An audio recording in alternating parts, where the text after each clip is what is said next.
கனித்தமிழ் மாநாடு வர பிப்ரவரி 8, 9, 10 சென்னையில் சென்னை வர்த்தக மையத்தில் நந்தம்பாக்கத்தில் நடக்குது. உலகமெல்லாம் இருந்து செயற்கை நுண்ணறிவு, தமிழ் தொழில்நுட்பம் சார்ந்து நிறைய அறிஞர்கள் கலந்துரையாடுறாங்க, அவங்களுடைய கருத்துக்களை முன்வைக்கிறாங்க. இது ரொம்ப ஒரு முக்கியமான ஒரு நிகழ்வாக நான் பார்த்தேன். 99 நினைக்கிறேன் தமிழ் இணைய மாநாடு ஒன்று ரொம்ப பெருசாக நடந்துச்சு. கலைஞர் அவர்கள் அதை முன்னெடுத்து பண்ணாங்க. தமிழ் எழுத்துக்கள் எப்படி கணினியில் இருக்கணும், தமிழ் தட்டச்சு பலகை எப்படி இருக்கணும், நிறைய மாற்றங்கள் இணையத்துக்காகன்னு சொல்லிட்டு கொண்டு வந்தாங்க.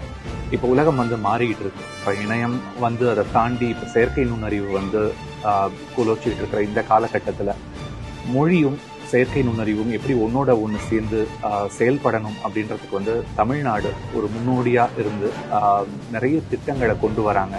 எப்படி இதை செயல்படுத்தலாம்னு சொல்லிட்டு உலக நாடுகள் கூட, வெவ்வேறு பல்கலைக்கழகங்கள் கூட ஒரு புரிந்துணர்வு ஒப்பந்தம் போட்டுக்கிட்டு இதை ரொம்ப ஒரு சிறப்பான முறையில் கொண்டு வராங்க.